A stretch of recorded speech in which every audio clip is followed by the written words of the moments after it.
Hello, everyone, and welcome to EDUCAUSE Shop Talk. I'm Sophie White. I'm a content marketing and program manager for EDUCAUSE, and I'm one of the hosts for today's discussion. And I'm Janae Robert. I'm a senior researcher at EDUCAUSE, and I'll be your other host today.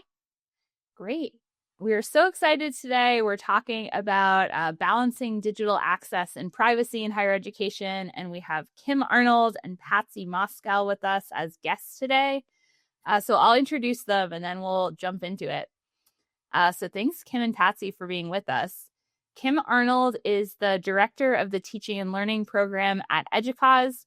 She has 20 years of experience in higher education with deep roots in learning analytics, data governance, ethics and privacy, student learning assessment, theory and design, and student digital ecosystems.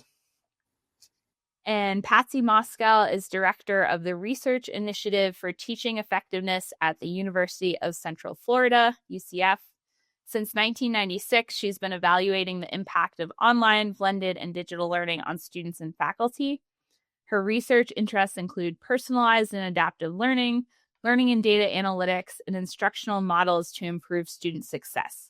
She also supports faculty scholarship of teaching and learning research involving digital learning. So thank you both. And you also bring a lot of experience over the years to this conversation. So we're really excited to chat with you. Well, thank you for having us. Absolutely. And I'll just give a little bit of background of how we kind of landed on this topic. So the Balancing Digital Access and Privacy came out of the 2025 EDUCAUSE Top 10, which is a report that identifies the top 10 technology issues in higher education. And it was kind of an interesting look at expanding digital access to tools for students to support their learning while also keeping privacy needs in mind. So that's kind of the balance that we're looking at in this discussion. And at EDUCAUSE, we also have a showcase, a collection of resources related to this topic that is releasing at the end of May 2025. So we'll have some more ways to dive into it. But I think it's a really interesting topic because it ties into teaching and learning, which you all obviously represent. And then there's also privacy implications. We also, in the showcase, we're looking at where the role of librarians fits in, where AI fits into this conversation. So there's just a lot of pieces, it feels like, that are coming together here. I don't know if you all agree with that assessment or have any thoughts to start. Okay, Kim, you're nodding. I was going to say, we only have, how long do we have? 4 hours to talk about this? Or, yeah, the elections are really coming up. Yep. Mm-hmm. Yeah, absolutely. I think this is the world that we live in now, with, particularly with digital online learning growing. So, and you're exactly right. It's not just us, it's librarians and others who are involved. So I'm curious, Patsy, to start, what does your discussions on campus look like? So kind of what are you talking about related to digital access at UCF? Well, we've been, as you noted in my bio, we've been doing this for quite a while.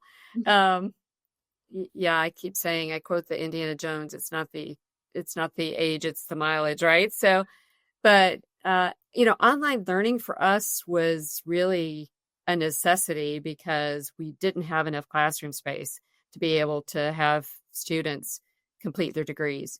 So UCF was jokingly known as "you can't finish" back in the day, which is not the marketing spiel that you really want to sell when you're trying to recruit students.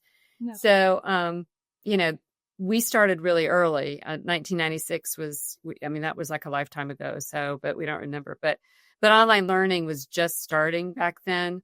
And we used it as a way to help provide access to students and grew to what we are today. But then we had the little bump a few years back that was known as the pandemic. And that was challenging for those of us who've been involved because a lot of what we focus on is really maintaining quality. So offering online learning.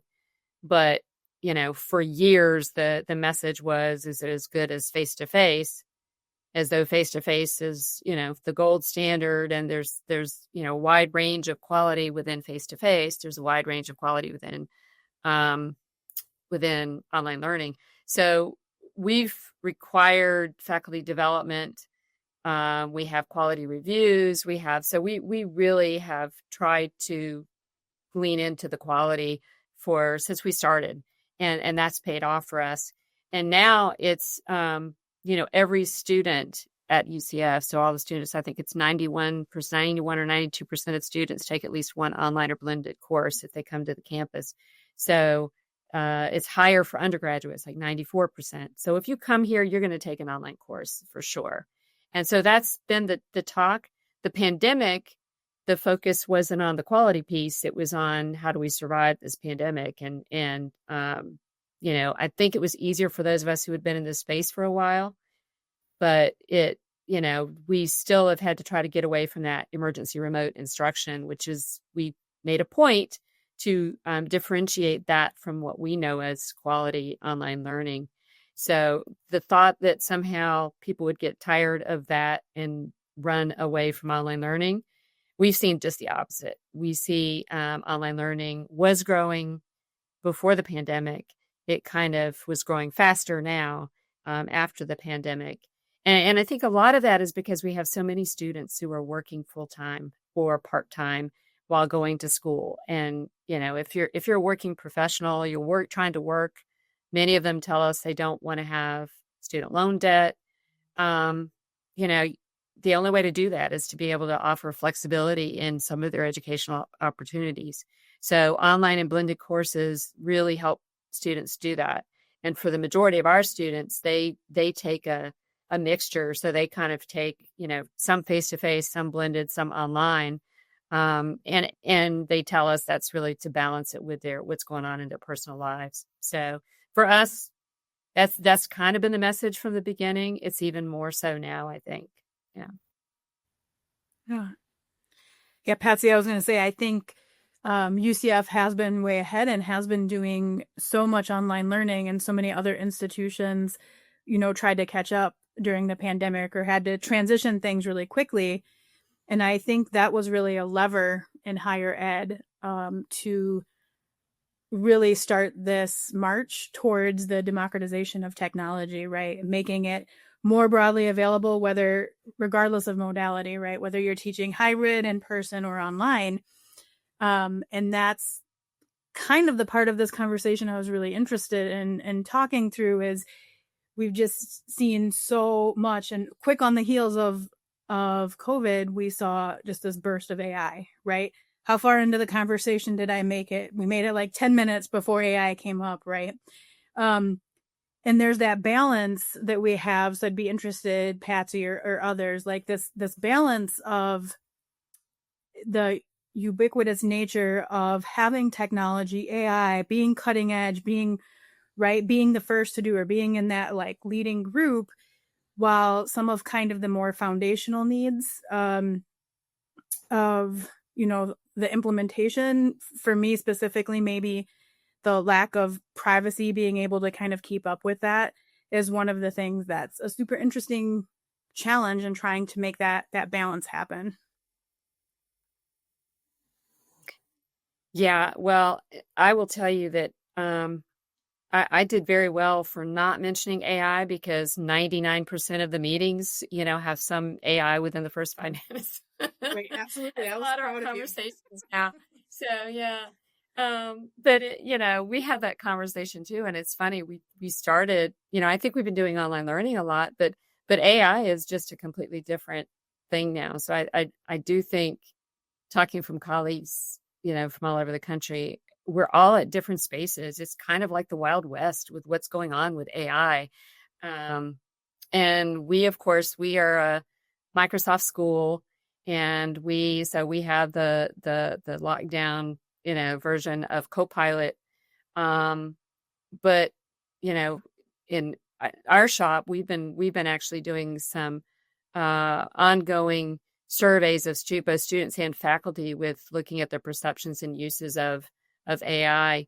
And Copilot is not the favorite. So we have one lockdown version, and people are all over the place with what they're using. So everyone's using, a myriad of products. So, So it's really kind of interesting what's going on. You mentioned privacy, and I think that with regard to AI, I think it really speaks to some of we need AI literacy infused in like every university, every college, because I think that's really the piece that this is one technology that is moving faster than anything that we've seen before. And so I think it's really hard. Higher education is, like a giant freighter. You can't move very fast, right? So we don't move quickly, with the exception, I think, the pandemic, and that was necessity.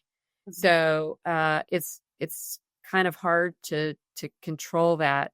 But I think there's a lot of conversations and a lot of things going on in that space in terms of how do we manage that, and how do we deal with privacy, and how do we deal with equity, how do we deal with the ethics, what should we be doing, what shouldn't we be doing. So and we're finding that students are very focused on particularly the ethics and the equity part of it. So and I don't know if that's somebody's put the fear of God into them about AI, but they are very in tune with that, and maybe afraid of getting in trouble. And then, many of the faculty, I think, need some serious guidance on what do we do, what do we teach. And, there is I think we have this thought that this is coming, whether we want it here or not.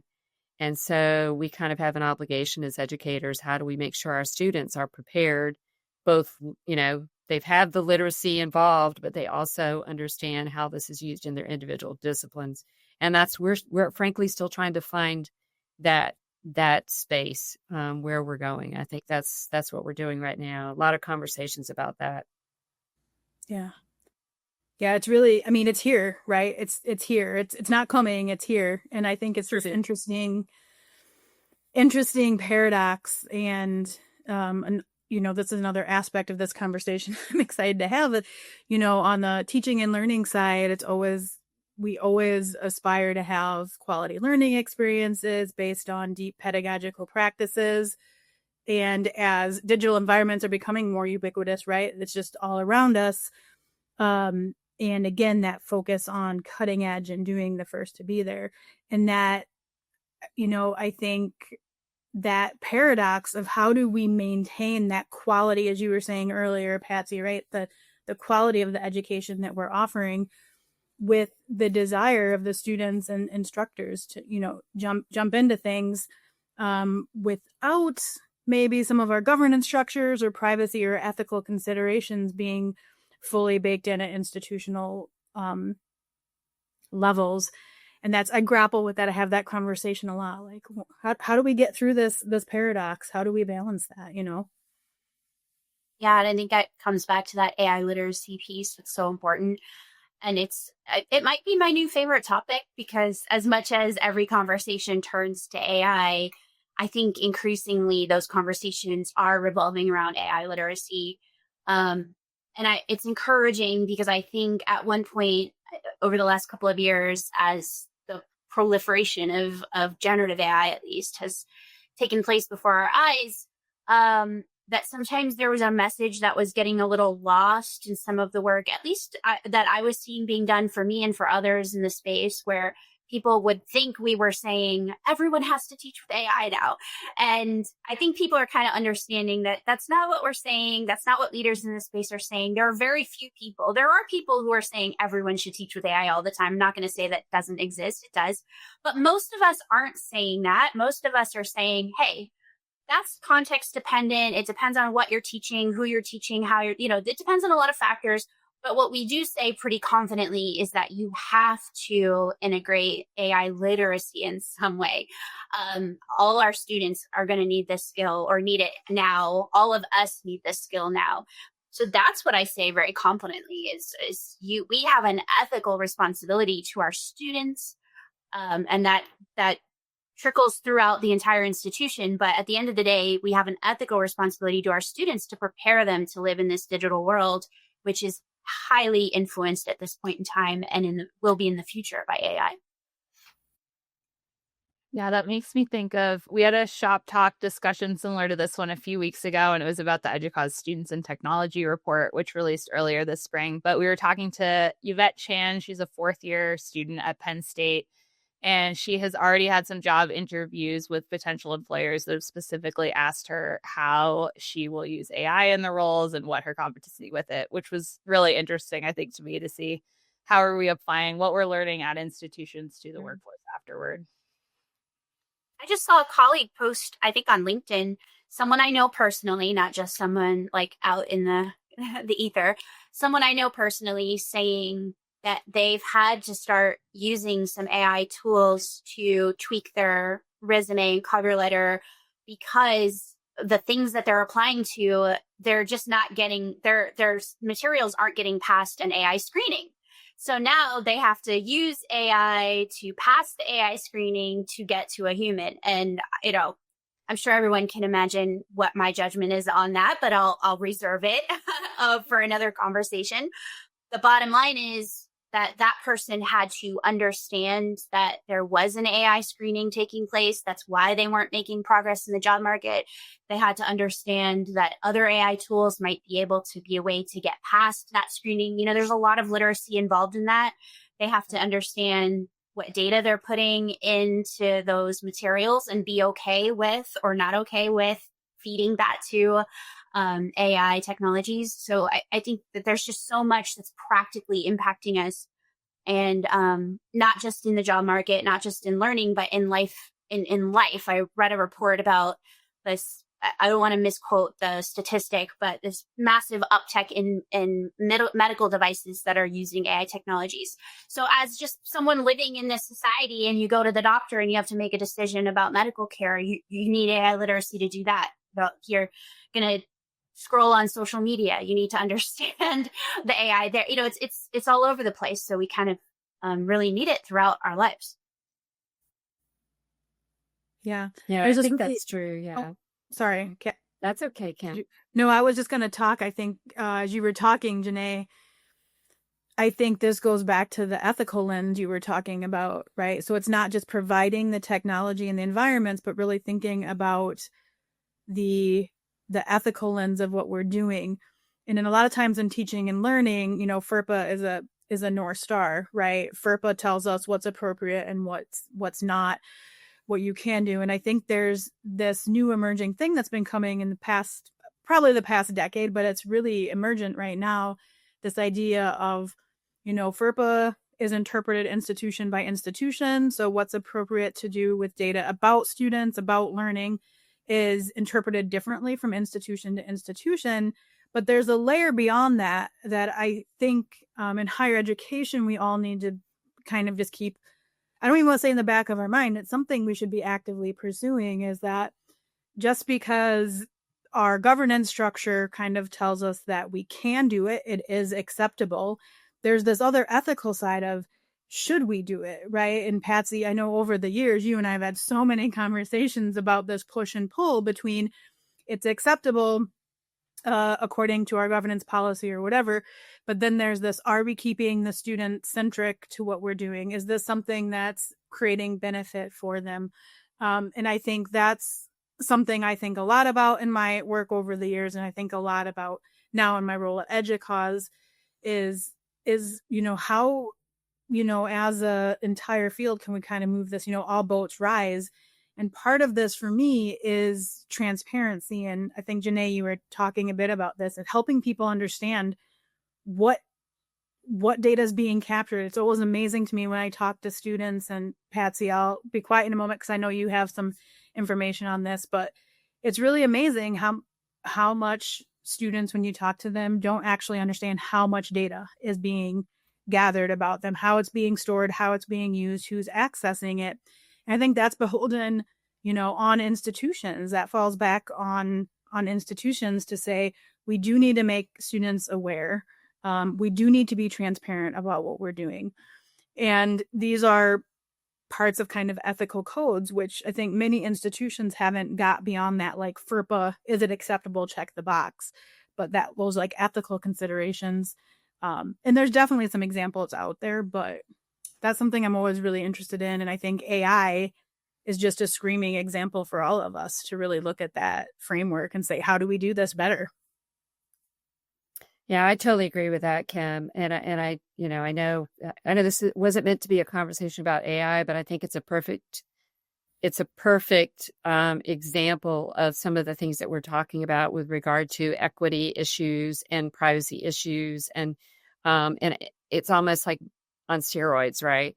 So, particularly when you look at the different AI tools, and we can all jump in and do something with a free tool, but then the paid versions have, so much more to offer than the free tools.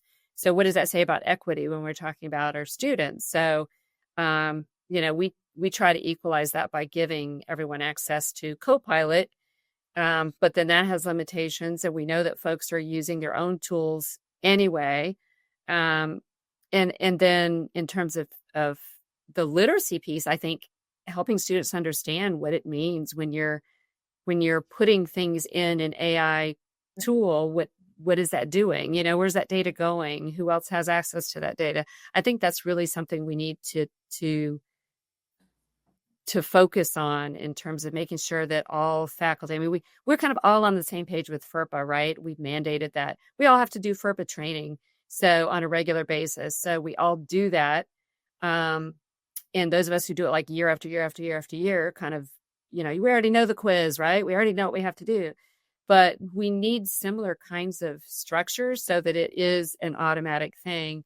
And one of the things the students have expressed is they really want to know. So the fear is, if I have two instructors with AI, one is on one end of the continuum, like outlaw, I do not want you using it for anything, and another who is embracing it and really wants students to try to use it, you have to be very transparent about that. I mean, we can't have students who don't know which way you're swinging, and then they make the mistake and, somehow get in trouble for using AI when they shouldn't. So being crystal clear with what you have on your syllabus, making sure that it's clear for assignments, making sure the extent that you allow them to use AI, I think this becomes very complicated. You mentioned not all classes should use it, and without a doubt, like, there are classes. I mean, how should AI be used for helping you write? To what extent? What do I do? Can it help me with spell check? Can it help me with grammar? Can it help? There's a wide continuum there. And so I just think the transparency, I think ethics will be something we're really going to have to lean into and figure out how it's impacting.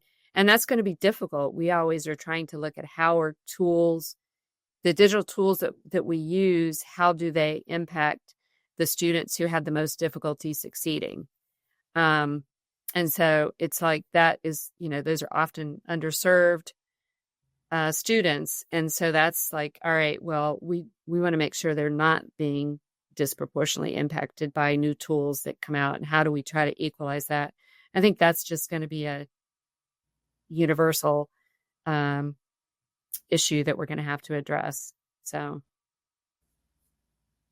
yeah. And frankly, the same with faculty. I would say that too. I mean, I was going to say, it's not just students always pass it. I think that's, yeah. In our division, we're actually using, our vice provost had the foresight to spend some money for us, like practicing with some AI tools to see like how we could better use it to do our job. So like in my team has been looking at using AI specifically to help us with some of our analysis, and for some, what are the limitations? What can we do? And we've compared and contrasted across different platforms even. So it, for people who do research, it's fun to play, right?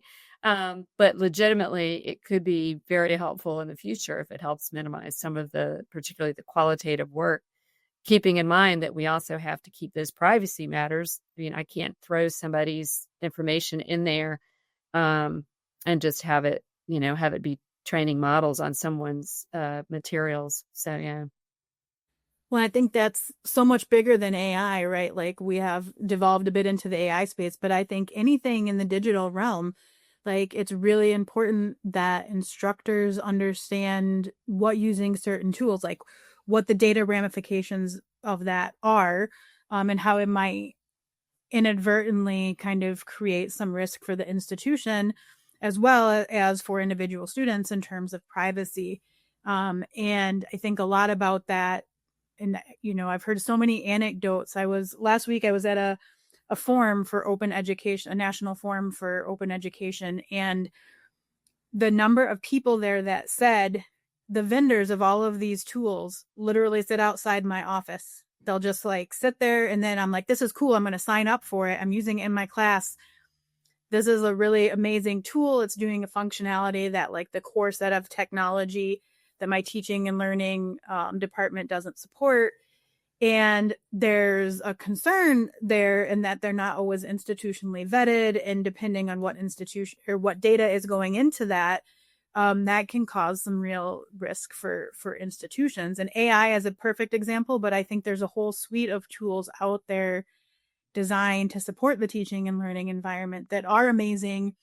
And when you hear that word free, right, it's always let me click into that. Free never means free, right? So what is the back end, and thinking very critically and knowing that if you are using those tools, as you teach a course, like what does that mean for the privacy of your students? What information might that disclose unintentionally and inadvertently? So I think this idea that we've just been circling around, like this core critical data literacy, is just a super important thing that we have to try to crack the nut on slowly. We've touched on a lot of topics that we write about in this year's Teaching and Learning Horizon report, specifically the digital literacy piece, all of the AI stuff, of course. But I really appreciate, I think, Kim, you had said that this is the AI conversation is really just helping us think about some topics that have been important for a long time. And now it's just those topics on steroids, I think was what you had said, right? And I totally agree with that. And one of the things in this year's Horizon report is evolving teaching practices, which is something we've always talked about. We want to have research informed teaching practice, et cetera. This has always been something. But now with the increasingly digital nature of our world, thinking about all these tools that we have available to us, thinking about the tools students expect or need to know how to use, that is pushing us to be better practitioners too. We have to constantly update our practice. And with the pace of things changing the way they are, it's just so challenging. It is. I agree. And I think this is making me think more about the privacy and security side a bit, and what you just said, Kim, about open educational resources and industry folks sitting outside of offices. I think when I joined EDUCAUSE, I learned the term shadow IT for the first time. So this idea that people are going out and purchasing IT solutions without the proper vetting system by privacy and security offices. And I think that's just so important, especially with the advent of AI tools that are saying, that they can solve every problem that we've ever thought about, that there has to be this communication between these various stakeholders at the institution to make sure that even if it is slower and there are a lot of processes that will seem annoying at the time, that there is a really important reason for it, for the safety of the institution, managing risk, and also the students and their data as well. I mean, that's really a good point. That's really something that's important. I mean, we have a Emerging Technologies Council within our division, and we try to, you get like hit with a lot of emails from various vendors who have products, and they try to consolidate similar products and vet them. And there's a committee of folks across all the division, the different units across campus that would be important. Our IT folks and our institutional research and digital learning and students and faculty. So it really tries to get at that, making sure we're all on the same page and we're looking at that from a governance perspective and being careful with the privacy and all of those things. It is I guess the shadow. I had not heard the shadow term yet, but that's a good term for it because Yeah, I mean, I definitely think that's, as the pace of technology, I actually think that maybe that's pandemic impacted too, or maybe it's just the function that technology is so much more advanced than it was pre-pandemic. I don't know, but it seems like there are so many more tools that just come at you all the time now. And it is, I confess, I'll tell you guys, so plug your ears. I'm one of those people who either checks the box that like, or keeps the box unchecked to like, please don't give my name and email to vendors. Yeah. And I really hate it. Speaking of data privacy, I hate going to like face-to-face conferences with a QR code. Like, don't scan my QR code. I don't want 100 emails, right? So, but yeah, and I still get them. But yeah, you still get like the very personalized email where I'm like, who the heck are you? I don't even know what your tool is. So I don't know the company. So yeah. Yeah, and I think we're hitting kind of on the flip side of what we've been talking about. And I think like the solution providers that are out there are critical to us being able to provide these deep pedagogical kind of meaningful learning environments. And so I want to be careful that my statement earlier, I wasn't trying to villainize that in any way, but I think it's a way where there's a partnership between like the software vendors and the institutions. And there's a lot of tools out there, the HECVAT, the recent value or the recent update of the HECVAT, or maybe it's upcoming. I might have my date a little bit wrong, but kind of, I think that's a perfect example of software solution providers trying to be more mindful of some of the cybersecurity and privacy elements. I don't think that the HECVAT goes super deep into the privacy element, but that's a place where I see as a community, we can kind of leverage and work towards some certification and standards for privacy. And because ultimately it's a very symbiotic relationship. Like none of our teaching and learning enterprises run without these software solutions. And so I think it's just being mindful, and I don't think they're out there. There isn't anybody out there trying to, be nefarious, right?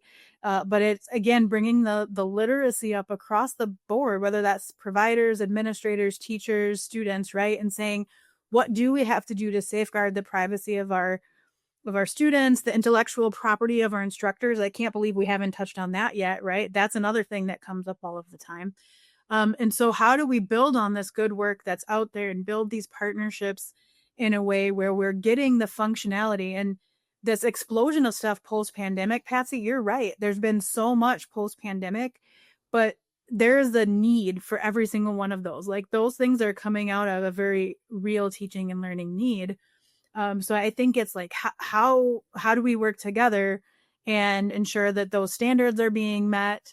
That we're being as secure, that we're considering ethics and privacy. And of course, there's only so many hours in the day, we know, right? But I think that's what I really look forward to, is saying we have some real opportunities right now to say, how do we form those partnerships and really try to make a foundational kind of sweep and help new and emerging tech companies coming up with these great ideas of functionality that don't exist in other tools. How do we help them think more critically and bring some of these elements? And a lot of them are doing it already, right? But heck, that's a great step towards that. I personally would like to see more focus on the kind of ethical and privacy side, but that's probably more on the institutional side. But so yeah, it takes us all, right? And I do want to just put in a little plug for anyone who's listening or watching. If this part of the conversation is like exciting you and you're like, yes, I want to know more about partnering with tech companies and being more collaborative, what does that look like? That is an active area of conversation at EDUCAUSE right now. And it's something I'm not even directly involved in those because I'm a researcher rather than someone who works with like corporate engagement or partnerships directly. But Leah Lang, who's our senior director of partnerships and corporate engagement, has been doing incredible work at bringing together people from institutions, people from our corporate membership, and people from the association space like us, and saying we're all part of the same community. In fact, today, before this recording, I was in our first virtual partner summit. We had one on site at the annual conference last year, and we'll have one again this year. But we're doing amazing new things. And by we, I'm just taking credit for what my colleagues here are doing in building those bridges and facilitating those conversations. So I would say if this is exciting to you or interesting to you, keep an eye on what we're doing in that space, but also feel free to reach out to one of us to see how to get plugged into some of those efforts, because it's so vital. And it's one of the things that excites me the most. No single piece of our community is going to be able to make progress on this alone. We all really have to work together. I'll also add one more note. If folks are unfamiliar with HECVAT as an acronym, that might be something that people who are outside of higher ed or new to the EDUCAUSE landscape are new to. But the HECVAT is the Higher Education Community Vendor Assessment Toolkit. I did just Google this in the meantime to make sure I got that right. But essentially, it's this really great community-built survey that when solution providers are interested in procuring services with an institution, they fill this out. It has to do with privacy and security questions. It is universal, so companies can fill out the survey and then send it around to various institutions, and they'll review it. Anything else you all want to add about the HECVAT? It's an open resource. Yeah. I think that's about it. But it's a great way, I think. Check it out. If you don't know what it is, check it out. It's going to be important moving forward for sure. Mm-hmm. Yeah, I think for me, it's a really inspiring way to look at how, again, solution providers and institutions can collaborate together. So to streamline procurement, to make sure that we're considering these privacy and security implications before contracting services. So I think it's a great example of how folks in this space can collaborate together to make everyone's lives easier. I think I would make a pitch too. I think having that is very beneficial because we talked about equity. There's also that helps maintain equity across the different institutions.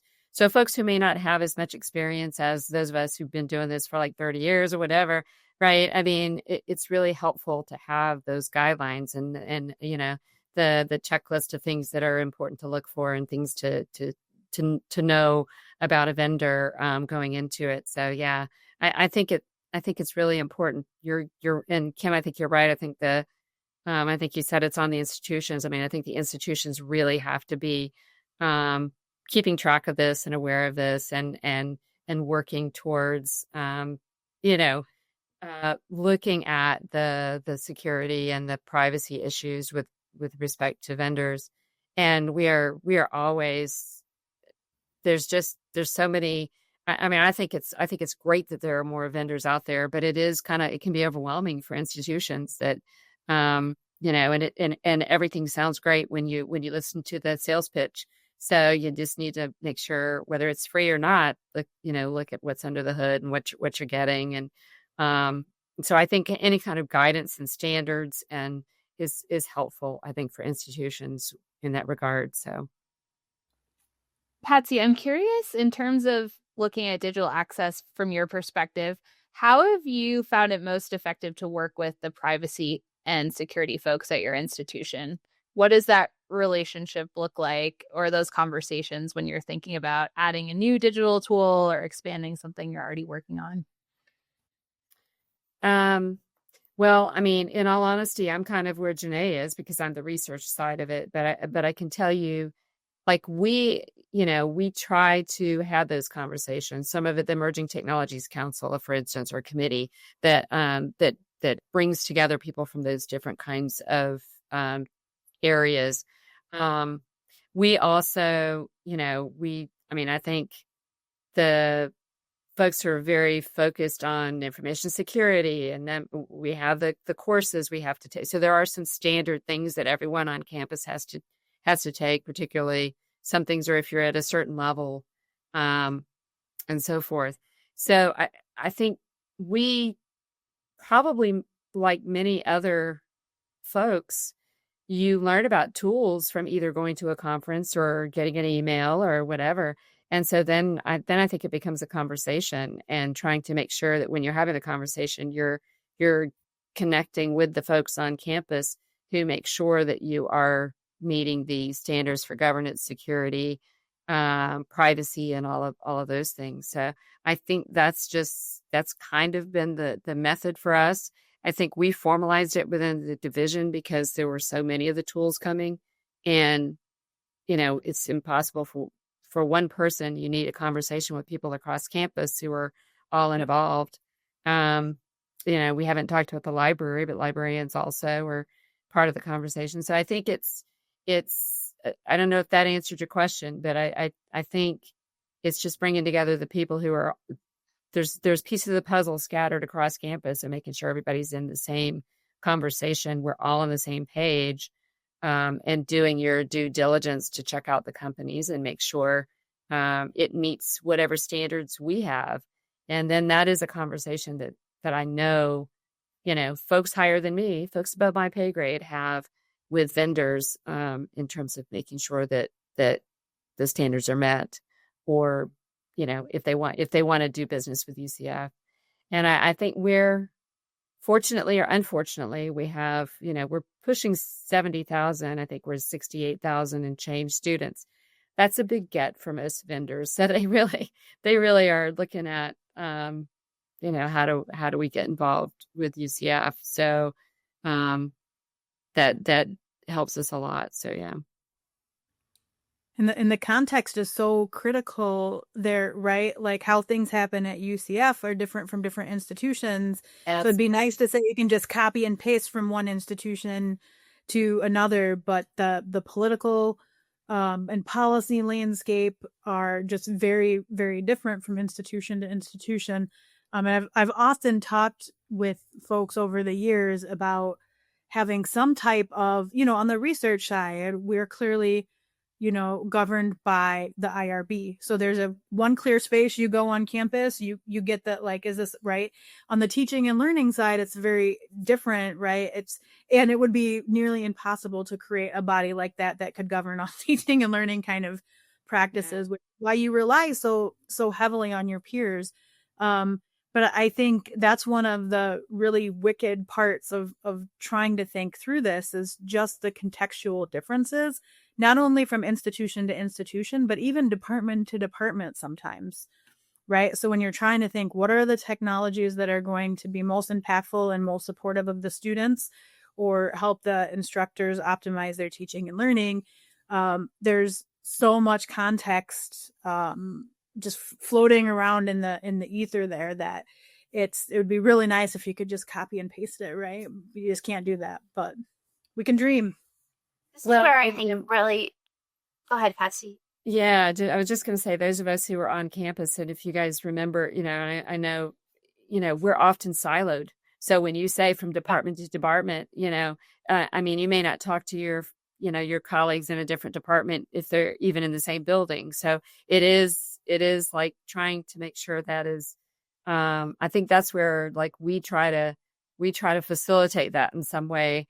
And even for some of the digital tools, we actually, our innovation lab, they try to maybe get out ahead and pilot test some of them, and involve different departments so everyone is on the same page, and then look at all of these issues, as well as, how are the faculty and students viewing whatever the tool is, and is this something that's going to be used before you procure it, and then, and realize, oh, there are all these other issues, and maybe they are not going to use this tool, or maybe this other tool is better.